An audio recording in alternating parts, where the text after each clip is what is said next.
नमस्कार बच्चों, आज की वीडियो में मैं आपको इस क्लास के माध्यम से मैथ्स में एक नए टॉपिक जो बहुत ही इंपॉर्टेंट है, जहां से क्वेश्चन अक्सर बनता ही रहता है, 1 नंबर का क्वेश्चन पूछा जाता है अधिकांश परीक्षाओं में, उसकी बात करेंगे। और वो टॉपिक है अभाज्य संख्या।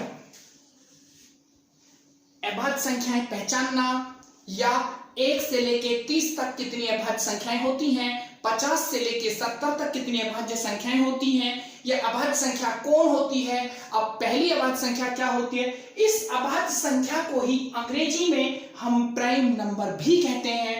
सबसे पहले बच्चों, आप लोगों को जो बार बार परीक्षा में पूछा जा रहा है क्वेश्चन, मैं पहले अभाज्य संख्या की परिभाषा आप लोगों को बताता हूं। प्यारे बच्चों, याद रखना, एक से बड़ी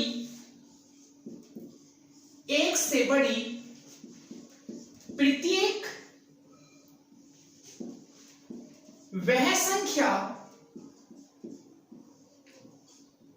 जो केवल एक से बड़ी प्रत्येक वह संख्या जो केवल अपने आप से कटे या 1 से कटे, अभाज्य संख्या कहलाती है। आप लोग ध्यान से सुनेंगे, 1 से बड़ी प्रत्येक वह संख्या जो केवल अपने आप से कटे या 1 से कटे। अभी यहां पर पेपर में क्वेश्चन बार बार पूछा जाता है कि सबसे छोटी अभाज्य संख्या कौन सी होती है। जैसे मैं आप लोगों को लिख देता हूं, 2, 3, 5, 7, 11, 13, 17 इंफिनिटी। अभी यहां पर परीक्षा में जो सबसे ज्यादा पूछा जाने वाला क्वेश्चन है वो ये है कि सबसे छोटी अभाज्य संख्या कौन होती है? 2। एक क्वेश्चन यहां से और पूछा जाता है, प्रथम अभाज्य संख्या कौन होती है? तो वो भी क्या होता है? 2। एक क्वेश्चन और भी कई बार परीक्षा में पूछा गया है, एकमात्र सम अभाज्य संख्या कौन होती है? 2। ध्यान देंगे बच्चों, सबसे छोटी अभाज्य संख्या 2, प्रथम अभाज्य संख्या 2, एकमात्र सम अभाज्य संख्या 2। अभी कुछ बच्चों के मन में यह प्रश्न उठ रहा होगा कि सर, सबसे छोटी अभाज्य संख्या 2 ही क्यों होती है, 1 क्यों नहीं होती? क्योंकि 1 भी तो केवल अपने आप से अर्थात केवल 1 से ही कटती है। तो प्यारे बच्चों, पहले आप उसकी डेफिनेशन पर जाएंगे, क्योंकि अभाज्य संख्या की डेफिनेशन ही है 1 से बड़ी प्रत्येक वह संख्या जो केवल अपने आप से कटे, अर्थात 1 से बड़ी, 1 तो 1 ही है, 1 से बड़ी होनी चाहिए।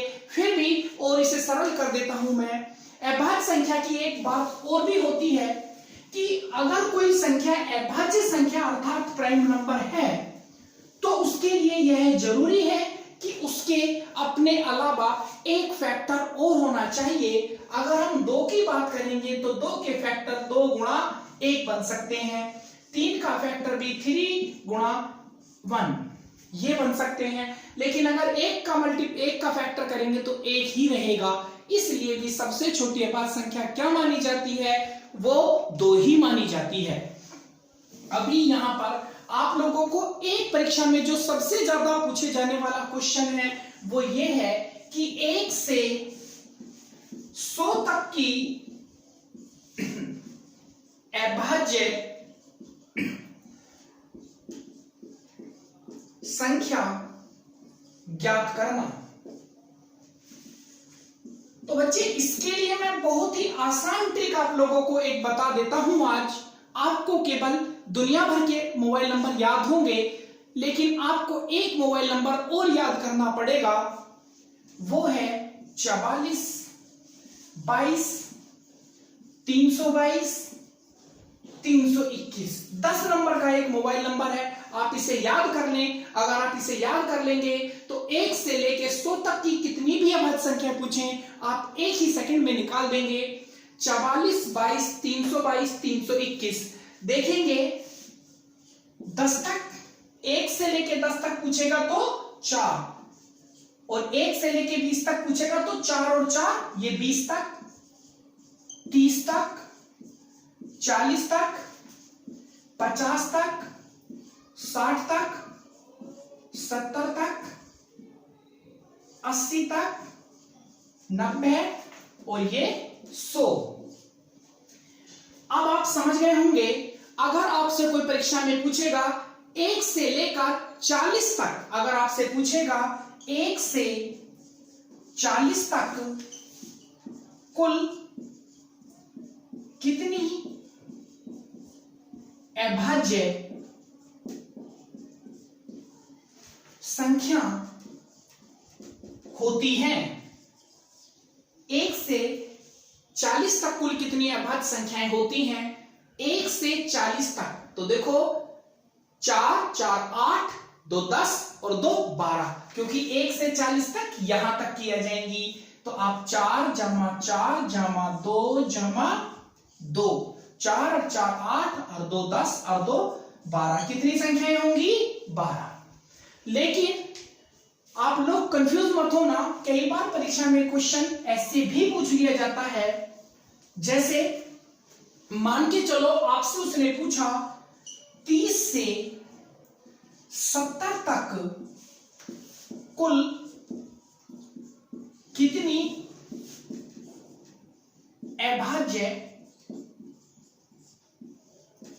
संख्या होंगी।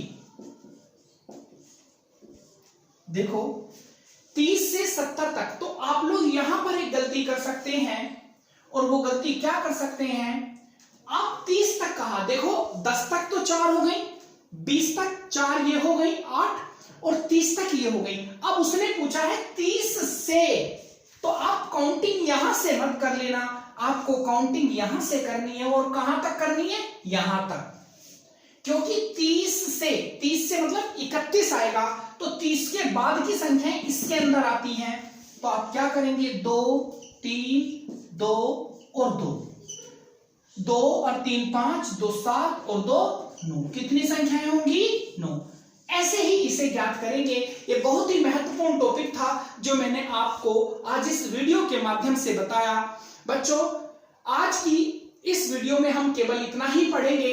इसके नेक्स्ट वीडियो में मैं आप लोगों को बताऊंगा कि अभाज्य संख्याओं की पहचान कैसे की जाती है, अभाज्य संख्याओं के पहचानने का शॉर्टकट क्या होता है, क्योंकि कई बार परीक्षा में पूछा जाता है 4 संख्याएं दे देता है ऑप्शन में A B C D करके, और कहता है निम्न में से कौन सी संख्या एक प्राइम नंबर अर्थात एक अभाज्य संख्या है।